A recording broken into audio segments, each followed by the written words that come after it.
As you may know, Pushkin was the greatest Russian poet with Ethiopian roots, our common heritage. But Pushkin was more than just a poet, because he was the founder, the creator of the modern Russian language, the language Russians speak now. So we are grateful to the land and people of Ethiopia for such a valuable contribution. We are supposed to read some poems. It's very difficult because you don't know Russian. And we have very limited, each of us has a very limited collection of poems translated into English. And we will proceed as follows. We will be reading our poems in Russian, just to give you an idea of the music of Russian language, and then we will be reading a translation of each poem to make you know what each poem is about. Because some of these translations are just technical translations, line by line, and it's very, very difficult to translate poetry. Very difficult, because you should translate not only the meaning of the words, but also the spirit of the poem itself as a whole. My friend Andrey Polonsky has a book which was published some quarter of a century ago in New York City, yes. But he, unfortunately, doesn't speak English. Yes. He is much more clever than me, but he will be silent. So I'm lucky. I will read the translation of his poems myself. This is a kind of experiment, yes. Andrei, you are welcome. Иначе не выйдет. Ветер в городе мертвых, ветер. Если хочешь остаться дома, помни старую легенду о призраке, пугающем малолеток. В городе мертвых все приспособлено для счастливой, спокойной жизни. Трапециевидные дома, изысканные удобства, теплые постели, мягкие кресла, постоянно создающиеся рабочие места. И дешево можно снять офис, и емкий рынок. Лучшее медицинское обслуживание, гарантированное бессмертие. Вот только ветер в городе мертвых, ветер. Поэтому ничего у нас и не выйдет, если не добраться до города мертвых на бронемашине, не разнести его к черту, не вспахать землю, не засеять поле, не вырастить пшеницу, не собрать урожая и не отправиться на бронемашине обратно в Рим. Доложить Сенату. Пронзительный в стране мертвых ветер. Ветер. Теперь только ветер, пронзительный в стране мертвых.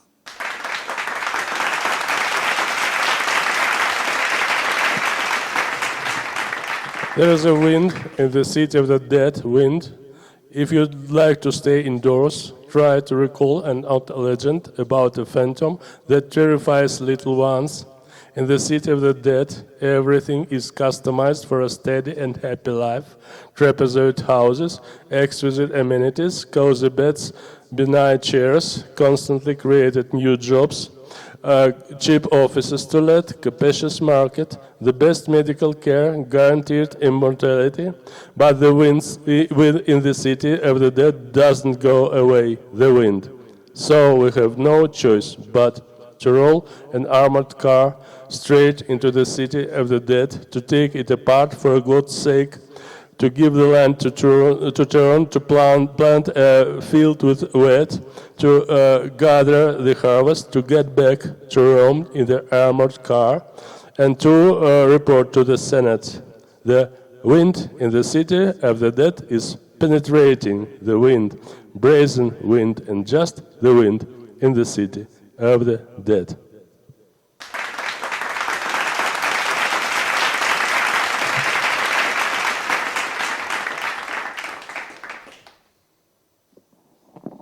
Вот такое хулиганское стихотворение.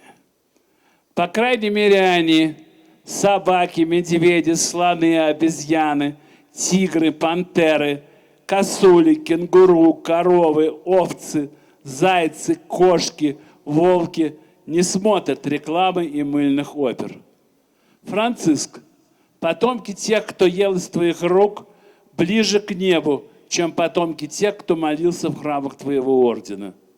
Монахам не следовало воздерживаться от деторождения. И, глядишь, было бы меньше любителей попкорна.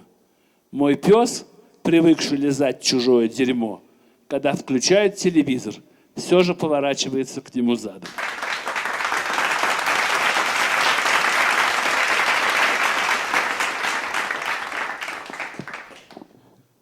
They by all last ditch means dogs, bears, elephants, monkeys, tigers, panthers, roebucks, kangaroos, cows, sheep, rabbits, cats, wolves. Don't watch commercials and soap operas. St. Francis, the descendants of those who ate from your palms are closer to heaven than the descendants of those who prayed in your order's temples. It was a bad idea for monks to refrain from procreation. Otherwise, we would probably see fewer popcorn lovers. My dog got used to lick strangers' shit, but turns its tail back towards a turned on TV set. I'm pretty sure most of you don't know me. As the only Ethiopian representative, I would love to share my poems with you. These are a series of poems I wrote for women. Our stories are not ours. Our lives were not ours. They carry the weight of our ancestry heavy. Our beauty was not ours. It carries the blood of our wars, so evil yet seductive, active like our volcanoes, eruptive. Our children are not ours. They are the offsprings of our enemies. They speak foreign languages. They fight others' battles and still call us mothers. Our land is not ours. It grows seeds we didn't sow and feeds us. It has carried the flesh and bones of our dead ones, not of age, but of war, and begs us to dig more so we could meet them one by one. Our sky is not ours. It doesn't carry our God, for he hasn't revealed himself to us. We beseeched him, answer our prayers. But he let the men be the preachers, so we don't see him. But our songs are ours, and we teach them.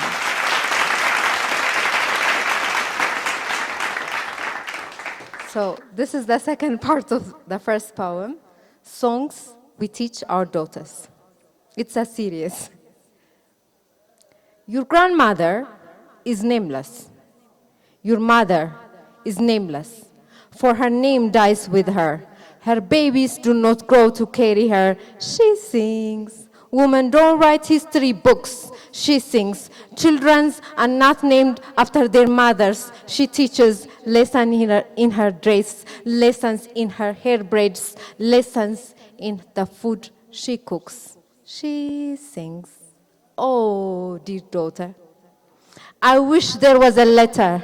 I wish there was a book that can tell and speak about us." But she sings, "Listen to our songs. We sang for seasons to pass. We sang for lovers not to last." But she sings for fathers who sold us, for mothers who taught us to keep quiet and smile and teach our daughters songs.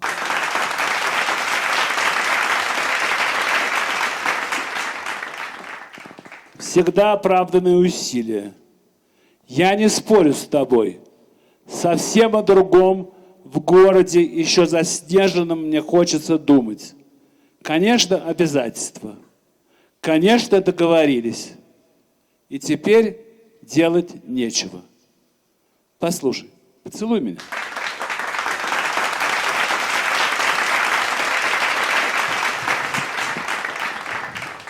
This is always a justified effort. I'm not arguing with you. I want to think of a quite different thing.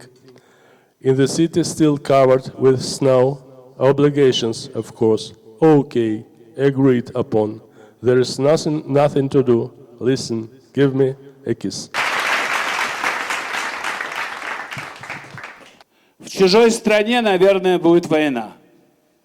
Чайник кипит, собака подложила под голову лапы, тишина, быт, запахи мирного времени. Балагуры свое отсмеялись, и новости, в котором все больше угроз и все меньше результатов футбольных матчей, приелись. Кому, скажите, это будет интересно, что один с лицом мятежного ангела и другой с лицом состарившегося хоккеиста не поделили несколько тысяч жизней? Я говорил ему, катастрофа приближается незаметно. А он мне с улыбкой: пойдем, лучше выпьем кофе.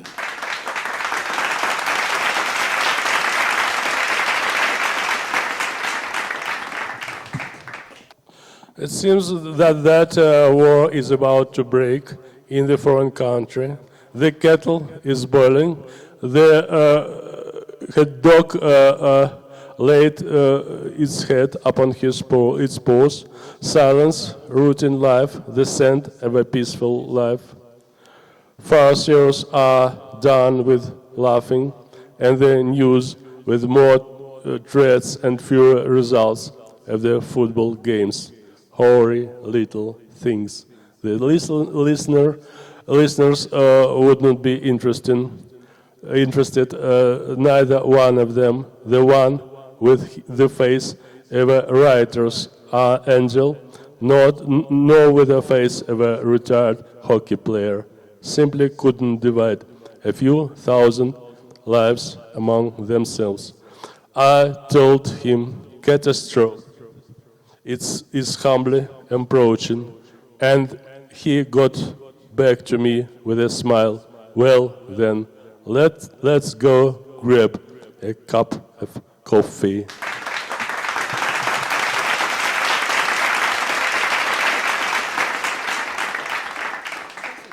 Все, что я умею, имею, голоса, как опасная бритва, исполосовавшая бессонницу.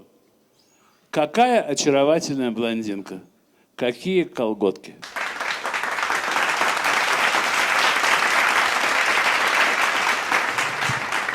All I know and have, voices like a straight razor that slash insomnia. What a charming blonde, what a pair of tights. Now I can read translations of my verse myself. So a few poems. Идет 6-я финская война, 10-й год, чехоточную кровью, закаты харкают, сычом глядит луна и набивают брюхо племена своей БДСМную любовью. Тут немцы, финки с финками в руках, и из Швеции пионеры шведской неги, и датцы, мерно чешущие пах, и сухостойные норвеги, а также море, сабель и попах. В войну, как датчик, вживлена любовь. Толпою валят этносы на блядки, туда, где тоньше чувствуется кровь, и в воздухе, и в каменном порядке, и мне мигают орган свой, готовь. Я волк-флейтист, я Марсий полужид, не отличаю курда от китайца, каирских от индейских пирамид. Мне прадед мой диктует рифму яйца, но есть словец, а значит зверь бежит. Я серый волк, я отморозил хвост, меня из леса выгнали в окопы. Жизнь не прошла, но превратилась в пост, авангардизм, в шагающий погост и главку в геологии Европы. Мы победим, сомнений в этом нет, как в 5-ю, 4-ю и 3-ю.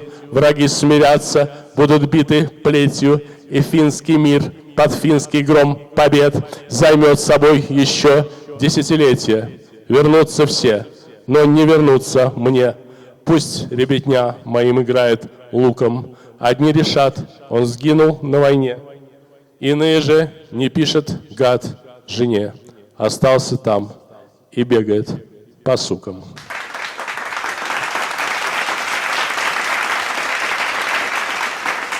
The 6th Finnish War is underway. It's been 10 years. Sunset spit up consumptive blood. The moon looks like an owl, and the tribes stuff themselves with their BDSM love. There are Germans, Finns with their Finnish knives, the Swedes who have invented Swedish language, the Dutch who are slowly scratching their groins, the dry Norwegians, and a sea of tall fur hats and sabers. Love is implanted like a transmitter into war. The ethnic tribes are all flock to her wherever they are led by the touch of blood, both on the air and the stony odor. They wink at me, prepare your organ. I'm a flutist wolf, I'm Marcius, I'm mixed. I cannot tell a Chinese from a Kurd, the pyramids of Indians from those of Cairo. My ancestor dictates to rhyme with third, but there is a hunter, meaning there will be a kill. I'm a grey wolf with frostbite on my tail. I've been ousted from the forest into the trenches. My life was not curtailed. It turned into the post-avantgardism, a walking graveyard and a chapter from the geology of Europe. There is no doubt we shall overcome the way we did in the fifth, fourth, and third. The enemies will be humbled, beaten with a lash.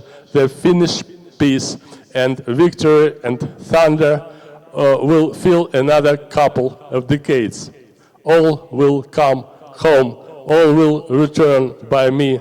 The children will be playing with my bow when summer will say he perished in the war. Others will say, unfaithful to his wife, this scum on purpose stayed behind and goes from whore to whore.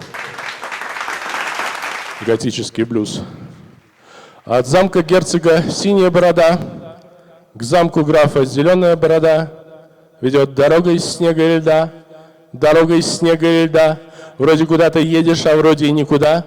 Дорога идет сквозь сумрачные леса, шляпа кучера трется о небеса, а у каждой ели синяя борода, у сосны зеленая борода. Вроде куда-то едешь, а вроде и никуда.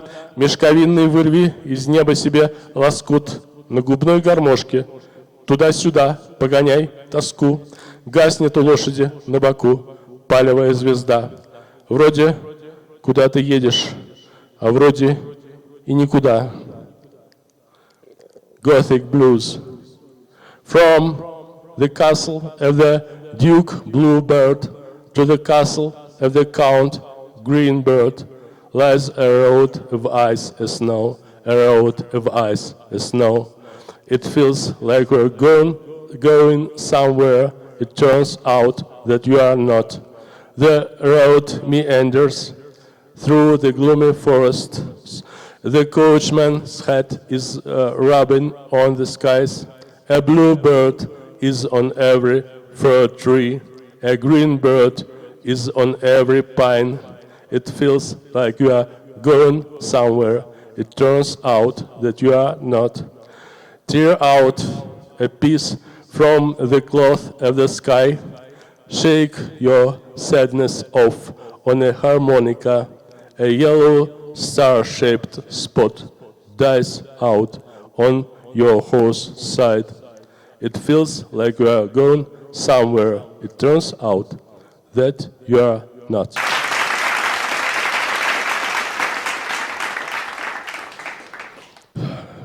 Стишки о классиках. Бунин говорил: Набоков неприятный человек. А Набоков, мол, что Бунин неприятный человек. В общем, так они и жили в эмиграции дурной. Одному все снилось жимолость и орловский перегной, а другому свиристели чудо-девочка в Крыму на гостиничной постели, не плывущей в Колыму. И Господь с холма высокого им раздаривал покой левой рукой Набокову, правой Бунину рукой.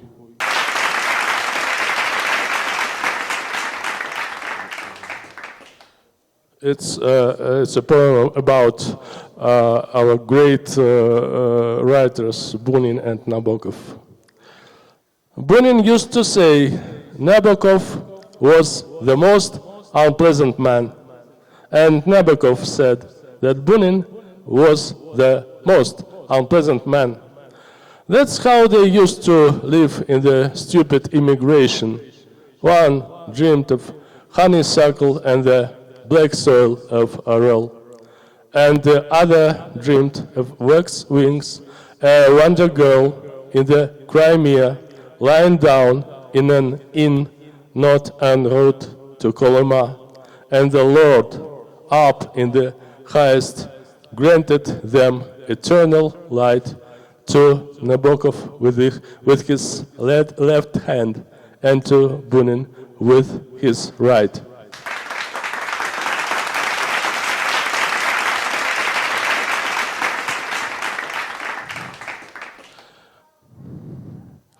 Что делает моего пса красивым, если не красный красивый поводок? От такого бледнеет любой противник, и любая сука слабеет напередок. Глядя победно на дома с балконами, где осеннее солнце жжется, мой кобель похож на старого Шона Коннери из фильма про Индиана Джонса. Я и сам с годами, кажется, молодею, а то бы погиб, то бы сгорел дотла, если бы твоя любовь на моей шее на 4 дырочки застегнута не была. What makes my dog so handsome, if not the handsome red leash? Any adversary pales in comparison. Any bitch weakens in the front paws. Looking victoriously at balconies where the sun hardly risen burns. My dog resembles the old Sean Connery from an Indiana Jones film. It seems to me I get better with years as well. If not, I'd have perished or burned at the stake if your love wasn't fastened carefully through 4 holes around my neck. Thank you.